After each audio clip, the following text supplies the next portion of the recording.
Hey guys, welcome to the Follow Me Show. This is episode 8, and you're here with your host, Drew, and Dee Dee. we reversed it today. If you're new to the podcast, we talk about the tips and tricks, the do's and don'ts of the modern real estate agent, anything from contracts to closings, to negotiations, to referrals, To your niche marketing strategy, social media. We cover it all on the Follow Me Show. And today we are going to talk about contact to close. So basically, the first time you contact your clients or meet them all the way to the closing table, we're going to take you through that process and what it looks like and all that good jazz. From prospecting to, again, the closing table, and also your follow-up after the closing and the sale. Because follow-up, honestly, is the difference between someone buying from you again and, them going to another agent. Because, honestly, the only reason they wouldn't go back to you is a lot of times what buyers say is that they simply didn't remember your name. So follow-up is key. And it's a different world for buyers and sellers. They're like, to them, you're their realtor. Yeah. So they don't necessarily like to shop around. Mm-hmm. It's like once they have a realtor, that's it. Once they've established that connection, then that's usually. I mean, obviously, you do have people that jump ship, but it's not as common as you would think. Yeah. So okay, well let's get to it. So contact to close. So let me ask you, when you first contact somebody, let's say you get a lead in from Zillow. Yeah. Okay. And you call them. What does that look like? Well, I'm going to back up just a little bit and say from first contact to close starts, like you said, let's say Zillow. So it starts with your prospecting, right? And that prospecting can be anything from Zillow to email marketing, LinkedIn, word of mouth, in the community, talking to people, however it happens. Yes, a referral, which is always awesome. And so there are a lot of different ways that you're going to prospect. You can inadvertently prospect, just again from a referral or word of mouth, and having a really big presence, which you guys know we talk about over and over again because omnipresence is key. Yeah. So however it happens, there are a few different ways where you're going to establish a connection with somebody, and it may be vastly different from if you get a Zillow lead in versus a word of mouth referral from someone they trust. That's true. That already establishes a very different relationship because they don't really have a connection to you if it's a Zillow lead, for instance. No, they don't. But if it's something where someone is saying, hey, I have this really amazing agent that I know, and they would definitely work with you, then that buyer is more inclined to trust that person, and then they trust you. So already you have a different kind of established relationship with them. Oh, Drew's over here making funny faces, guys, so forgive me. Okay. So yeah, that right there already sets a different tone. So again, if you have a more personal connection already, your prospecting has, or your referral has established a certain rapport, and so that can kind of either make or break it. But let's just say, for instance, like you said, it's a Zillow lead. Okay, so with a Zillow lead, typically, guys, what's going to happen is, and we strongly recommend buying into Zillow for your lead generation because that's what's going to turn the fastest. As in, by the time they're calling you from Zillow, they already know that they want to buy a house, and more than likely they plan on making an offer on a home like within the next few weeks. Typically, you'll have people that have been shopping for a while, but if they're reaching out to someone, it's because they're very interested in a specific house or a few homes, but normally there's this one that they have their heart set on, and they've got to see it now. So that's the first thing that happens. So that's first contact. The way that it works with this is, the first thing you do is, if you have a good CRM and already have established a, basically like a, Can you explain what a CRM is? Yes. Okay. So a CRM is a customer relations management. So that's anything from a standard spreadsheet on Google Sheets, and you can use that. That's something where if a Zillow lead comes in, it automatically filters into your spreadsheet, which you can set up in a few different ways. To having something like Top Producer, Follow Up Boss, a very smart CRM. And I don't recommend. I wouldn't consider an Excel program. No. A CRM. But that's still basic. Very basic, but a CRM is basically a place where you can have all your contacts and all the information and all the communication in one spot. Yes. And you can also set up email marketing for your agents. Now, a true or for your for buyer. for your buyers and sellers. And a true CRM will be something that will start a drip campaign for you guys. So this plays in very much to that first contact again. So let's just say, for all intents and purposes, we started with Zillow, and that Zillow automatically got sent into your follow-up boss, because that's what we use, and it is amazing. Follow-up boss is like the best CRM to use. What happens with it is it sends in, and you already have certain filters prepared. We won't get too much into it, but basically saying that if it comes from Zillow, then it'll automatically send out a text message to that person saying, hey, how's it going? We see that you're interested in this property and we would love to help you. Are you free to talk now? So with Zillow, one of the things that you have to keep in mind is you have to be ready to go right away. So if they say, yeah, I'd really like to see this property, you have to be ready to go call them if it's within your, farming area or niche. And so once they send a text message back or what have you, then you're starting to establish a rapport. You're immediate. You're right there. And buyers really like that, especially, again, if it's coming from Zillow. They like that you're contacting them right away. They didn't have to wait too long. I had a lot of people from Zillow say, wow, that was really fast. I literally just put the, contact in. And what is also good to know, guys, if it's coming from Zillow and they started shopping already, they may have actually clicked on a few agents.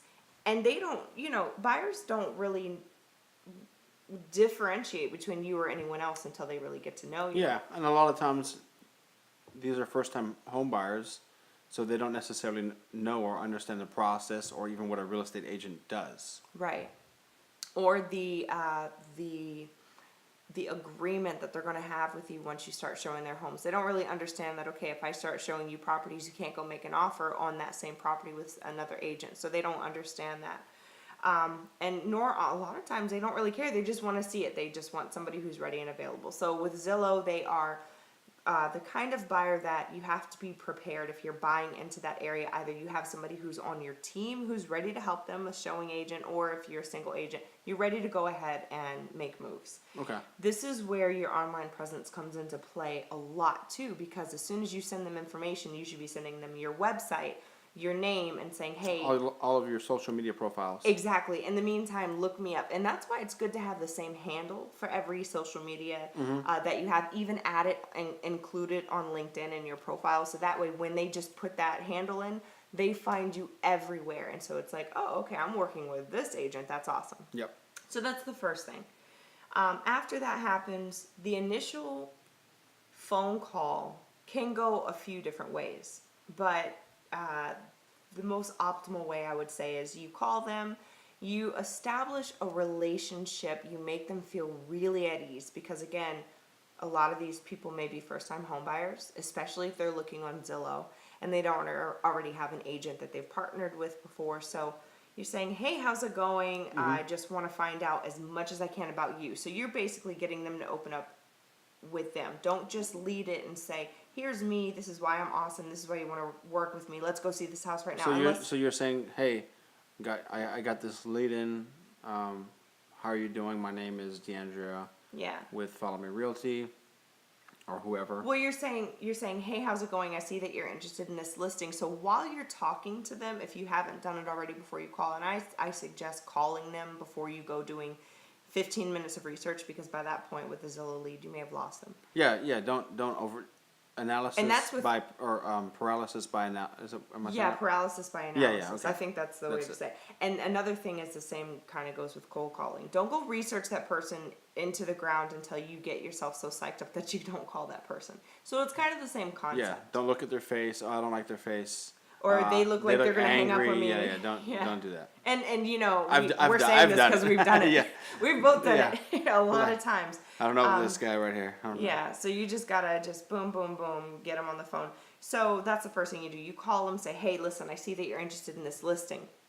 And so we all know that sometimes Zillow doesn't update right away, so you're hoping that the listing is already available, but you don't want to immediately start giving them any negative information about it, like, oh, it's already pending and everything in that area is pending and it's a seller's market and anything like that. So you're basically saying, absolutely, let me check it for you. So while I'm talking to you, tell me, what are you looking for? And one of the first questions you want to ask, and you don't have to bombard them with this question, but just make it very clear is, hey, are you already working with the agent? So how, better yet, instead of asking a yes or no question, say, okay, so who's the last agent that showed you a property? Or what's the name of your agent? I used to use that a lot. Yeah, what's the name of your agent and all that, and basically they'd say, oh, I'm working with Susie J, or they'd be like, oh, I And guess then no you- one. And then you can be okay. Well, great. Exactly. Let me go and represent you.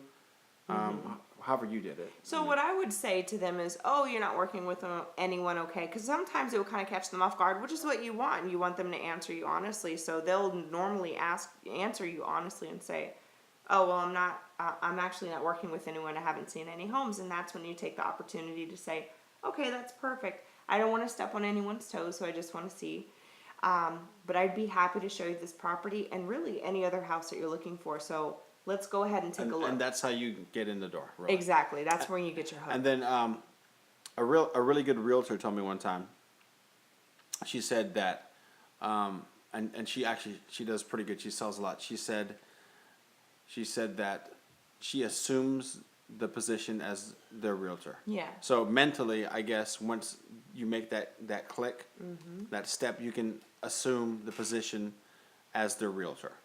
Right. And it's the best thing to do because the sooner you control the call and you're confident on that call, and that's something we'll talk about later too, but the sooner you just establish yourself as their realtor, they'll feel comfortable with you because you've already taken the lead and say, all right, let me go ahead and guide you and hold your hand and let's go ahead and do this, you know. And of course you're not saying that, but that's kind of how you're presenting yourself. So you give them as much information on that first call as possible. Don't give them any reason to doubt. Don't give them any reason to feel like they have to go anywhere else, and get educated outside of talking to you. Any question they have, find out while you're on the phone. Yeah, let me find out. And then again, If you can't, call your broker. yeah, exactly. You call your broker, and if I'm your broker, then you're in really good hands because then you can just snap me really quick or send a message saying, hey, I have somebody on the phone, can you help me? And then, we help you. And that's essentially what you need as a new agent. So, but the more that you do this, the more you won't need that, and you'll be able to kind of just spit out the information because you'll be using kind of a script of sorts every time. And you're just gonna, it's like anything. Yeah, so step one, establish the rapport by immediate contact, okay? Step two is providing so much information that you become invaluable because, guys, you would be amazed how many agents out there rest on their laurels and say, they called me, I'm good, I don't really need to do much. But that's actually not the case. I've heard many times from buyers saying, I was working with this agent, and I guess they just kind of gave up on me. And this wasn't necessarily a difficult buyer, at least not with me. There was an agent who, if they didn't like a house in 3 or 4 homes, and the agent kind of said, okay, well, they're not serious, and they just left them. But for me, I'm like, well.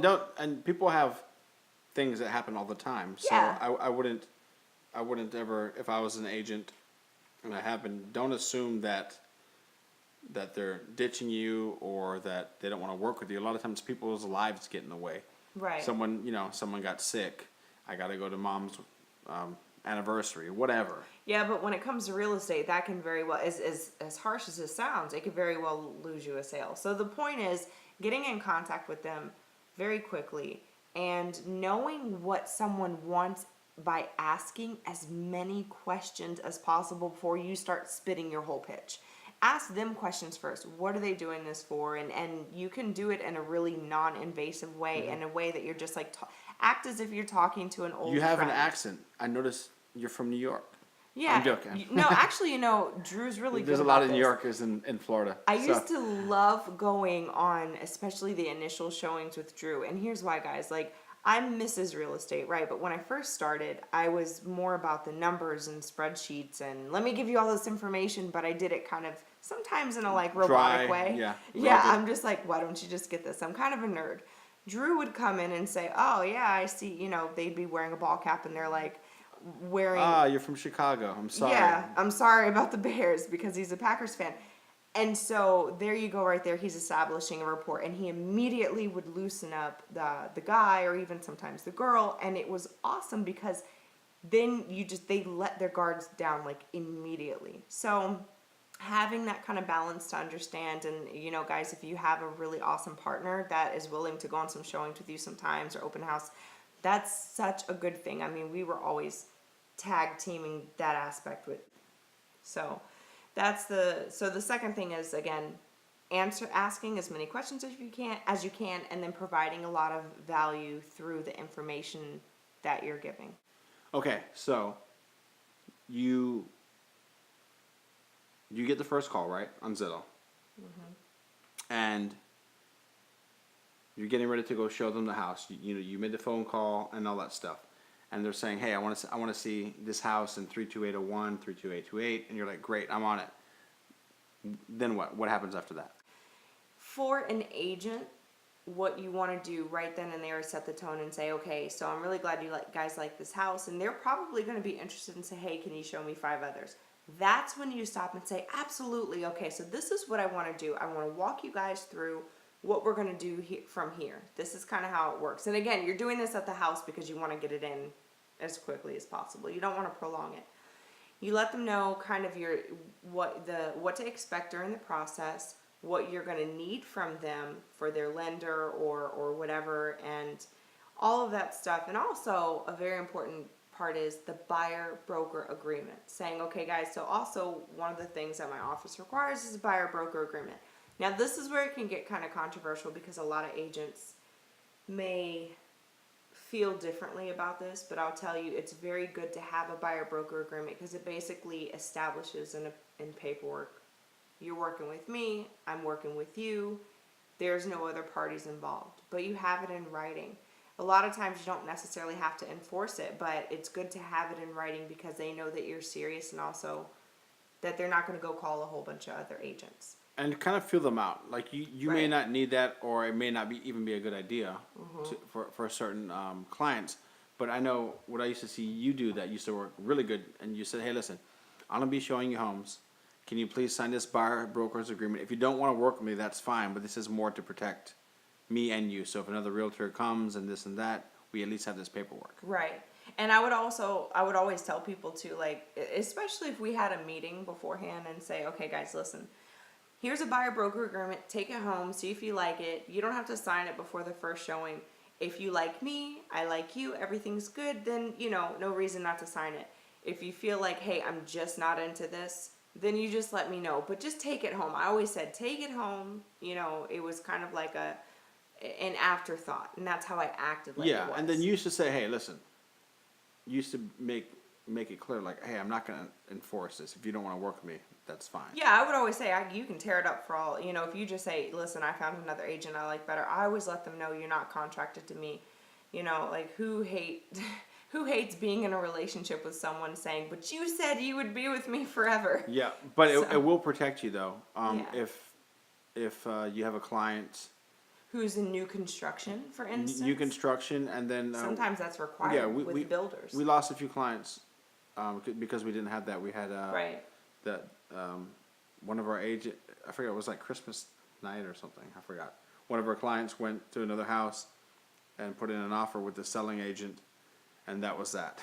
We didn't have a buyer's broker's agreement, and that was that. Oh, that was New Year's. I remember. It was New now. Year's? Broke my heart because it was one of my very first deals. And to be honest with you guys, though, I broke one of my own cardinal rules that I didn't have at the time, which is so our buyer wanted to see the house. He had gotten pre-approved from my lender, and he was ready to go, but it was the day before New Year's Eve, and I said, he can wait till after New Year's. Yeah. And I wasn't out of town. I had every reason to go and meet with him, and he said, can you? And I said, well, can we do it after New Year's or whatever? And again, this is when that whole kind of strike while the iron is hot, and he was from Zillow. For sure.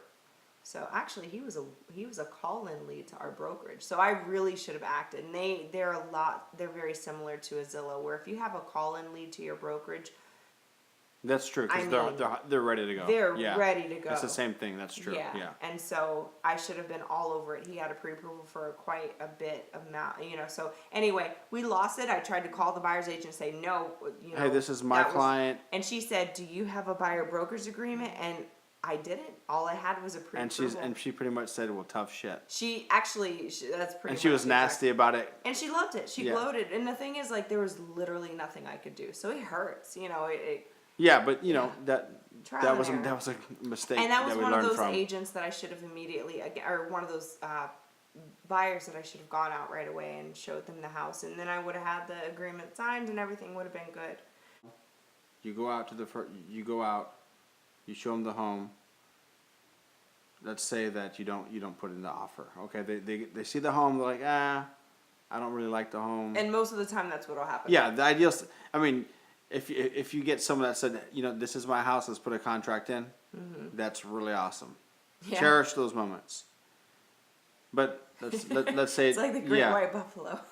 Yeah, great white buffalo. Let's say that didn't happen. Okay, so hey, you know what? House is not for me for whatever reason. What do you do next? They go home. You go home. What's next? So by this point, you should already have them. Before you actually go show the house, you should have them on an MLS listing. So before you walk out of the house, get off the phone, put them on a list to show other homes. So okay, so put them on the list. So you're getting all this information to put them on the list, on the initial phone call. You're saying, hey, what would you like? You want a garage? You don't want a garage? Yeah, and a lot of times, Okay. But what will happen sometimes is Zillow buyers will go, I just want to see this house. I just want to see this house. And it's like, okay, that's fine. So you know what you do, guys?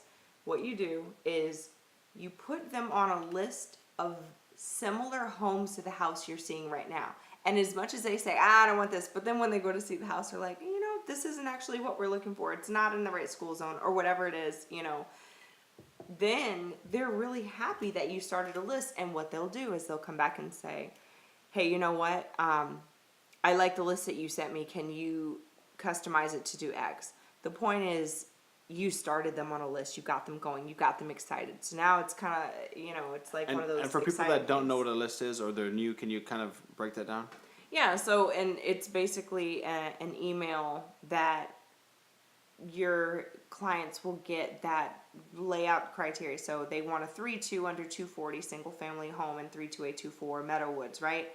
And so you're putting them on as specific as you can get a list of homes. And if they say they want to see everything, show them everything. And this is all active listings. If they want really specifics, then you just give them specifics. And so you try to narrow it down as much as possible.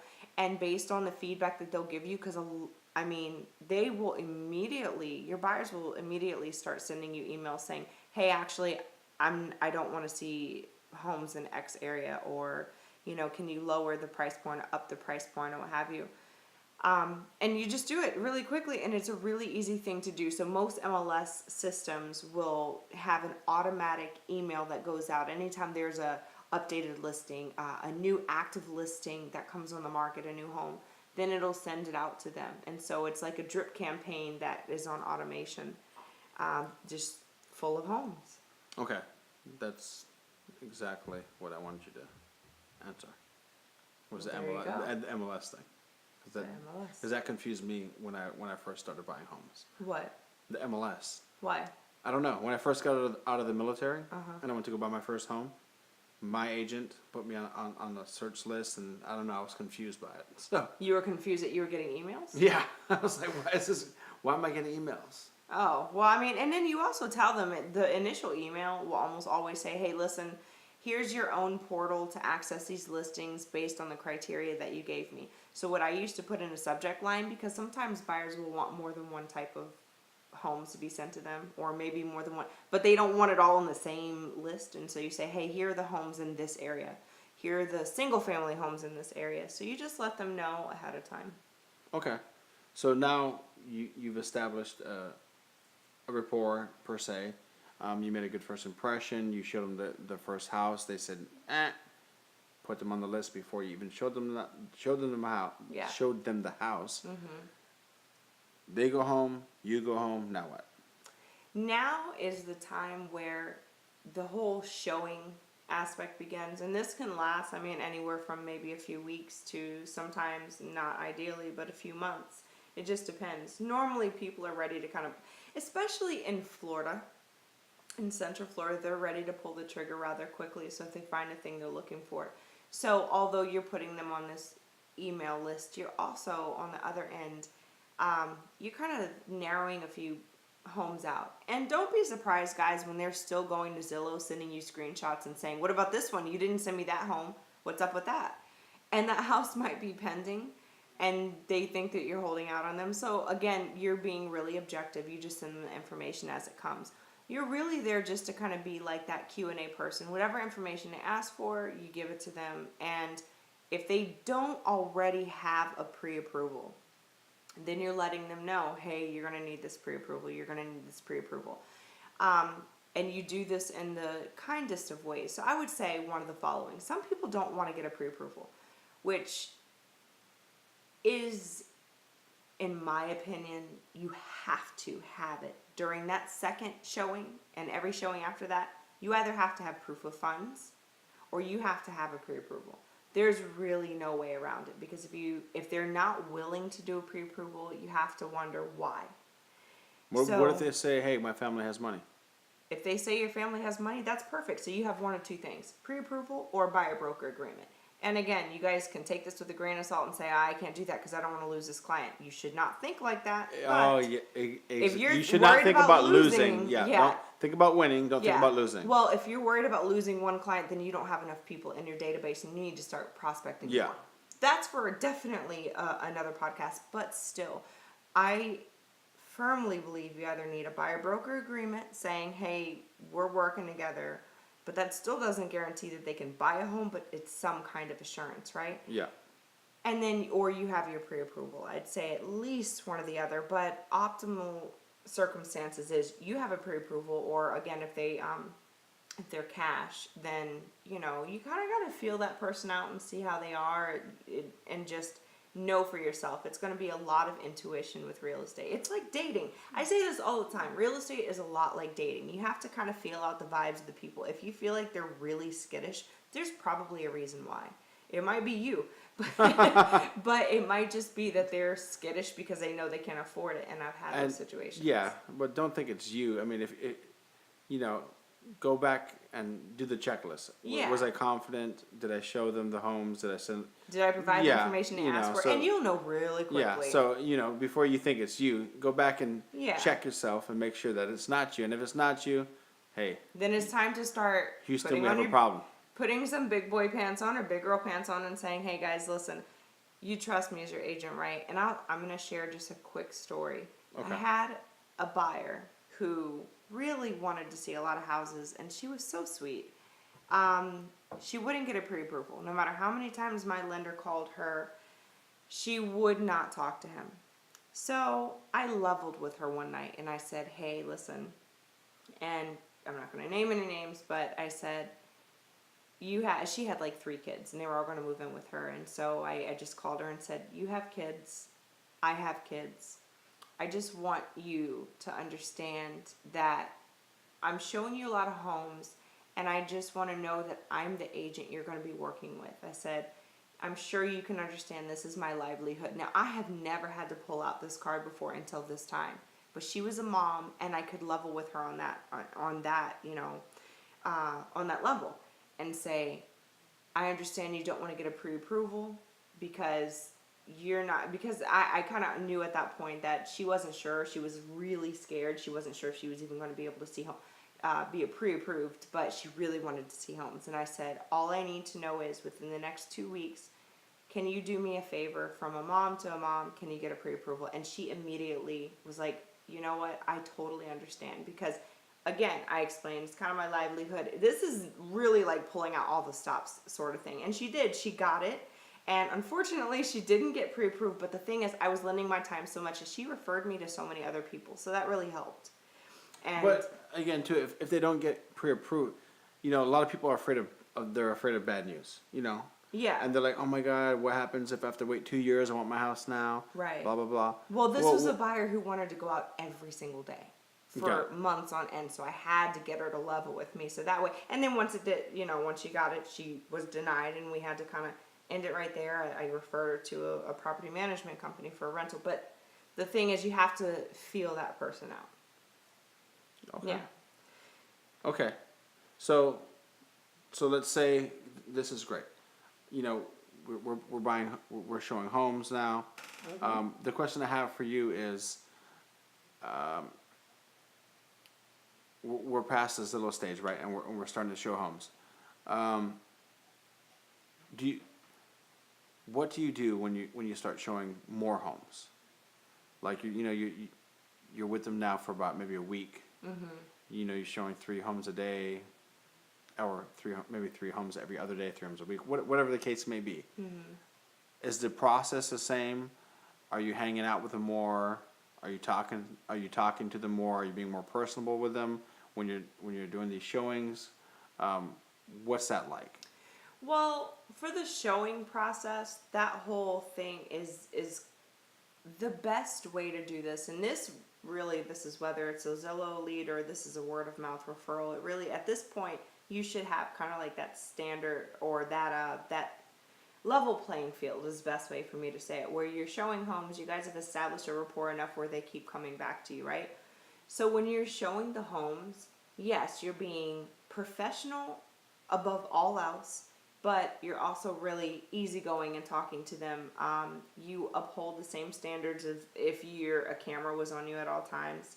What the kind of conversations that you're having is very, like, let me give you the information for the house or whatever. But you're being very personable as you possibly can be, because that's what real estate is about. You've already set the standard of time, so you should have put yourself and them on a schedule to say, hey, okay, so I can show you homes on these days at this time. Does that work for you? And always ask them, does that work for you? Is that something that's going to work out? So you're setting your standard while also leaving the door open for them to say, okay, actually, yeah, I get off at 5, this would be perfect. And so you've already set that. Once you're showing the homes, a rule of thumb is to not follow them around in every room. Let them see it. So let's say you are showing a single guy. He's not living with anybody else. He has a lot of questions during the showing process. Then maybe you're walking with him because he's asking you questions. But if this is like a couple and they have kids and they want to see the house and kind of feel themselves inside Gotcha. of it. And they're discussing between themselves, Exactly. like, hey, honey, what do you think about this room? Blah, blah, whatever the case may be. You're not giving your 2 cents every 5 seconds. You're very hands-off. Some people just really want to look around. And I'm going to be honest with you. I'm one of those people that if you follow me around a store, I'm going to say, could you please back up? Or at least I'm thinking it. And I'm like, let me shop, because I already know what I want. I have tunnel vision. So a lot of people are like that. You have to feel your people out and just kind of see what they like and what they're into. And so that's the best thing to do, just to be really perceptive when you're showing the homes. So the showing home process is if you're really good at what you do, and you should always be honing in on what they want, then you can narrow those showings down pretty quickly, because you're not going to keep going seeing house after house that doesn't work, because then you can start narrowing down, okay, that's right, because they really don't want a kitchen that small. So you're letting them. They don't like this size backyard. Right. Gotcha. Or I definitely know they don't want to be that close to the power line seeing behind their house, because they keep saying that with every home that they choose. Oh God, look at those power lines. And that happens that actually happened and a few times with me. For all the new agents out there, you're going to be surprised. People have Some their pet peeves. So like your pet peeve, completely different from maybe someone from Minnesota. Yeah. Or wherever. It's pretty funny. It's like, wow, that bothers you. But everyone's so different. So you're not judging anyone based on your own, or measuring them based on your own yardstick. You're doing it based on what they're telling you. So you're constantly collecting data. So keep your ears and eyes wide open, and a lot of times your mouth shut, unless they're asking you questions. That's true. That's what I learned, because the more I talked, the more I sometimes would dig myself a hole in the beginning, not knowing that what they really want is you to just listen to what they want, even though that's true. They may not necessarily say it. If you another rule of thumb for showing homes, if you don't know the answer, don't say something that might end up coming to bite you in the ass later. Okay. Just say, I'm not sure, but let me find out for you. I had a buyer once ask me, she said, oh, the insurance on this home, how much is a homeowner insurance typically in this house? And I was brand new, and I said, I don't know actually. And she's like, well, how much do you pay in homeowner's insurance? And I wasn't a homeowner at the time, and for some reason, I guess because she was a cash buyer and it was a higher price point than I was used to at the time, it scared me. It kind of intimidated me, and I felt like I had to act like I was a homeowner, for instance. When at the time we were renting, we didn't own our home yet.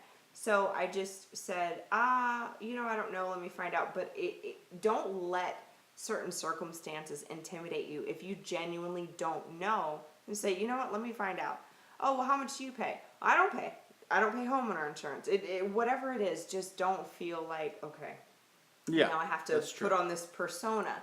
Just because you're a real estate agent doesn't necessarily mean that you have to own a home. And so that's just one of the scenarios that you just say, hey, I don't know, but let me find out for you. And as soon as you can, you find out the information for them. All right.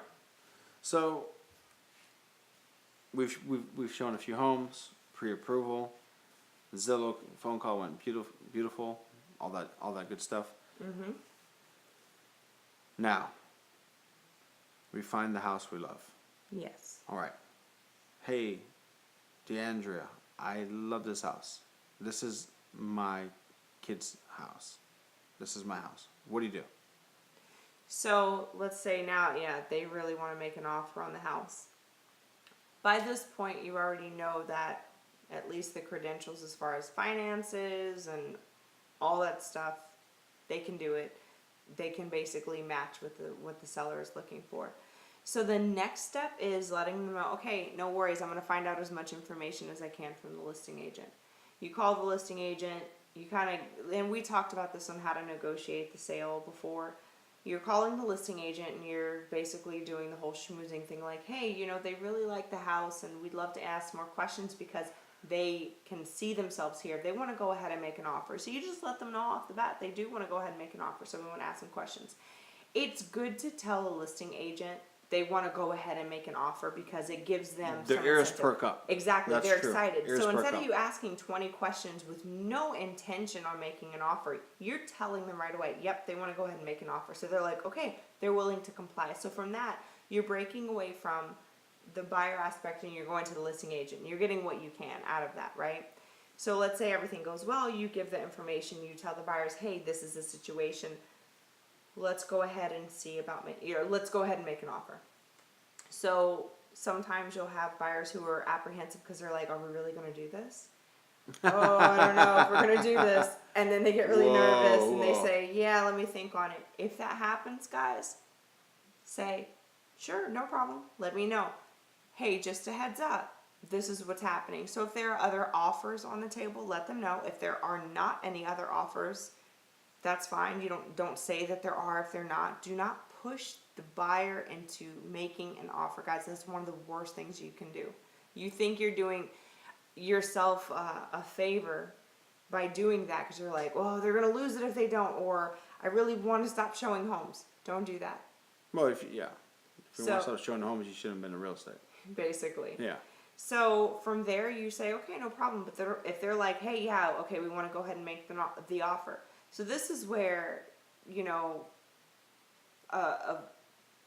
writing the offer should be like really fast. As soon as they say they're ready to go, you should be using a really good transaction management system where they're automatically filling in all the information on the contract. You could do it from your phone and you send it to them right away. The Boom. sooner you can do Yep. it, the better. If they say yes and they give you the go ahead, go send it as soon as Yeah. possible. Don't wait. Don't let time fuel the paranoia.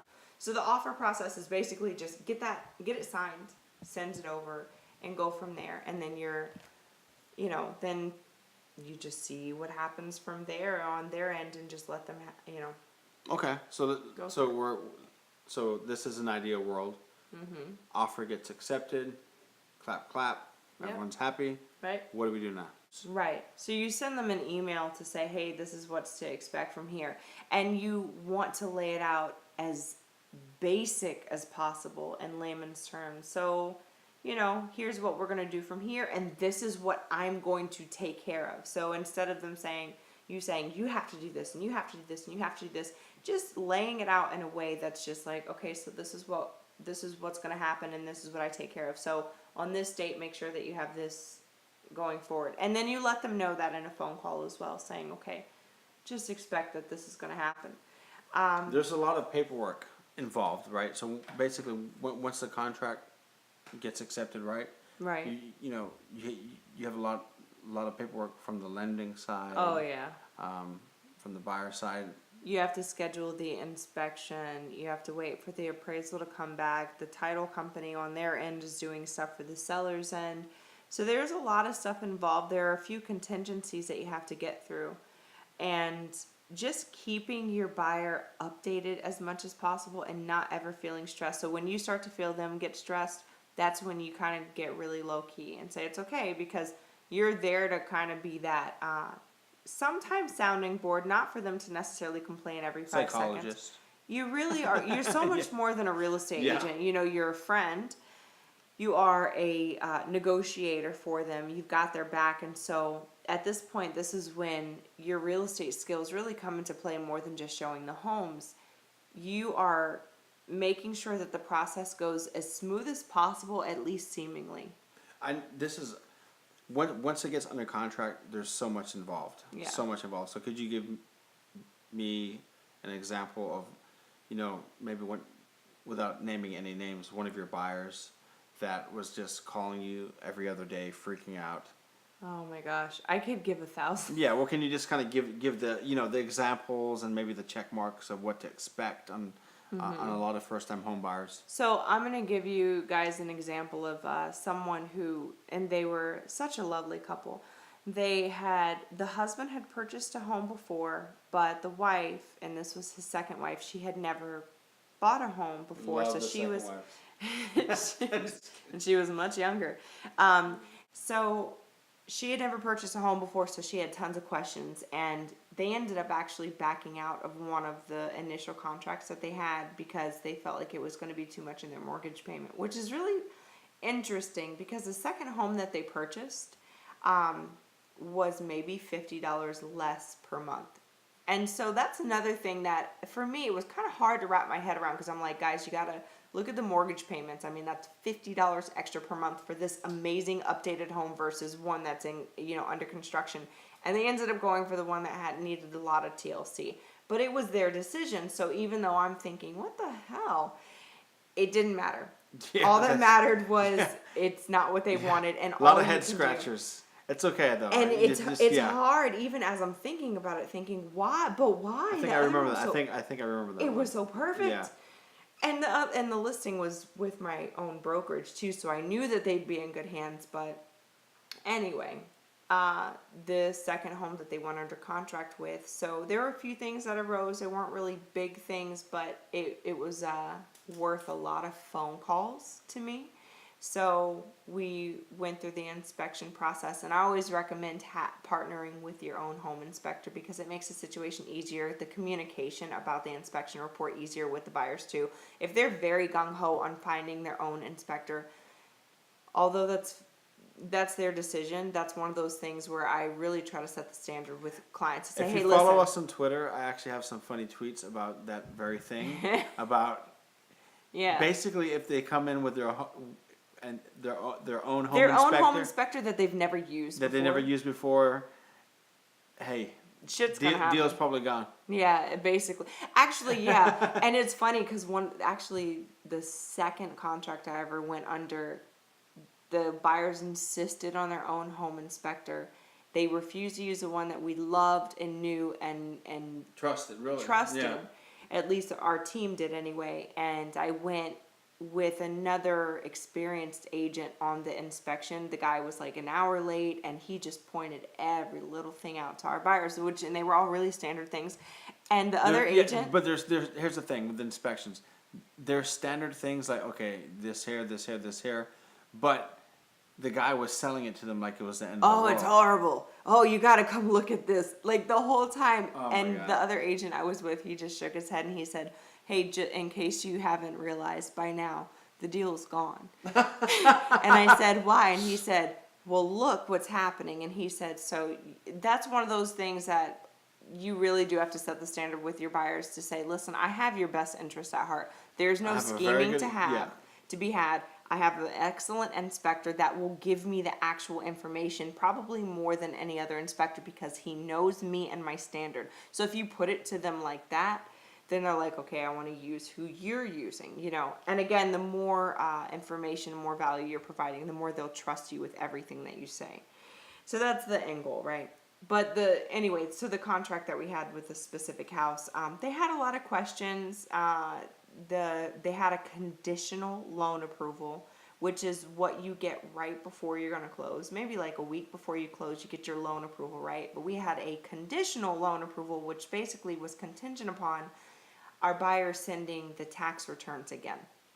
And just hearing that, although the husband was fine, he was like, okay, sounds pretty standard. The wife, again, first time home buyer, she panicked. She said, but we sent this information. That's so funny. I don't understand. And she Yeah, seemed and like you- she was hyperventilating. And me, I really had to work on my patience as a new agent and say, you know, instead of going, dude, chill out. It's fine. I said, hey, listen, do you want to see the house again? Because this is a week before closing. She started panicking. I said, it's fine. You know, everything's good. It's just something you have to resend. She's like, but we sent it already. What does this mean? And so I said, listen, do you want to go and see Means the you're house? gonna die.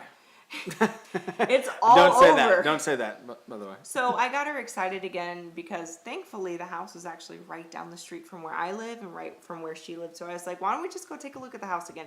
So I got her excited again and she's like, okay, this is my house. I'm going to get this. And I kept telling her, just visualize, you know, this is your house. It's not a big deal. And again, what may not seem like a big deal to us, because it's old hat, you're always dealing with it. For them, this is everything. And Yeah, so you that's have to true. understand that. This is their first purchase.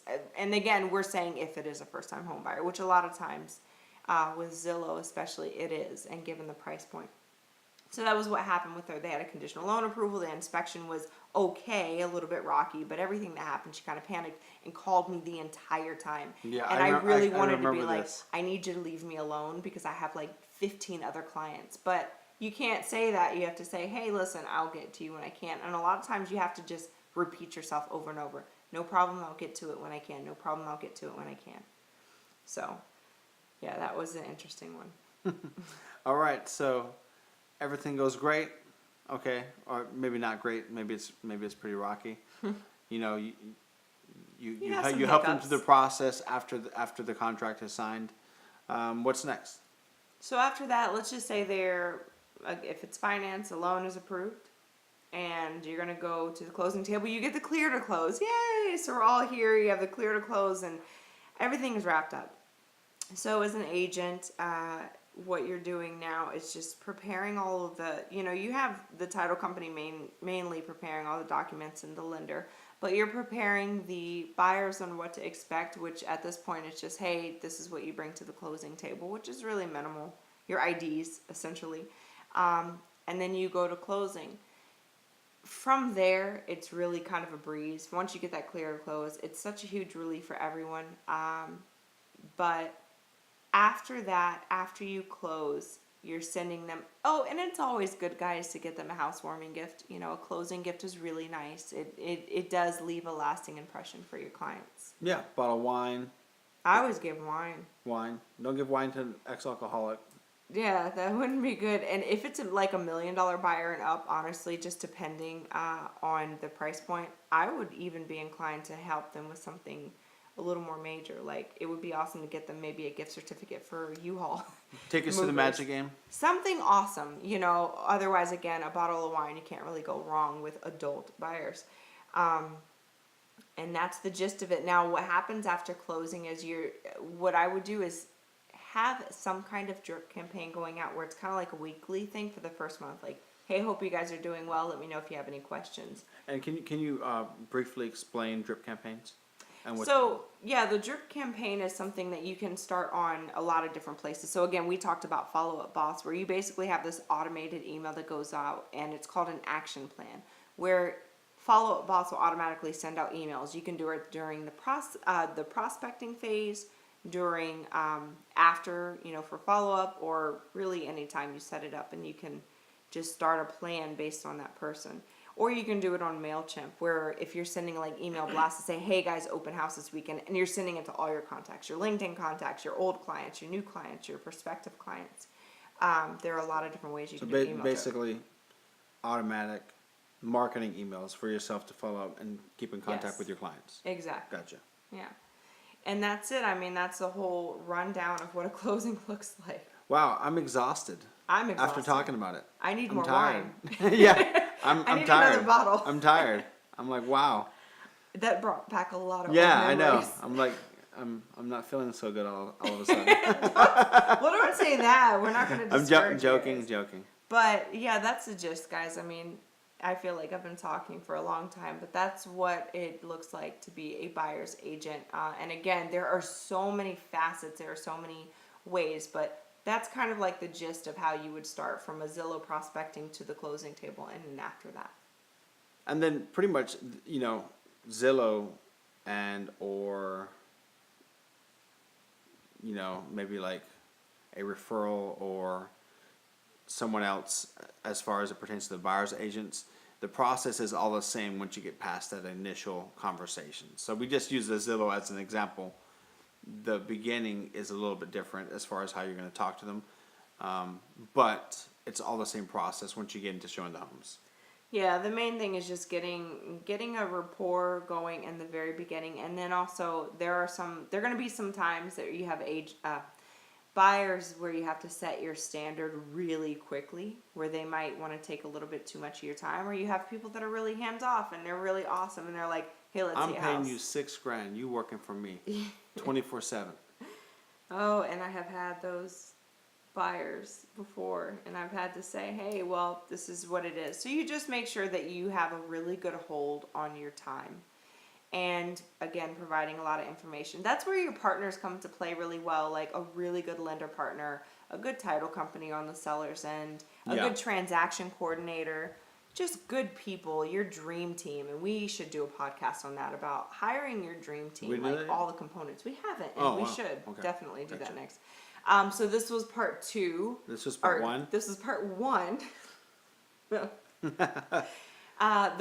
first contact to It's close. completely different For a seller? For the Oh. seller, completely different. It's so different, and it actually would probably be a way shorter show. I don't know about that. It depends. Marketing and listing has a lot to do with it. all that jazz. Social branding is huge Yeah, now. way more marketing on the seller's end for sure. Yeah. So guys, thank you so much for joining us. We hope you have enjoyed this podcast, and we will see you on part 2 of First Contact to Close with the Seller. We out. Oh, let it go.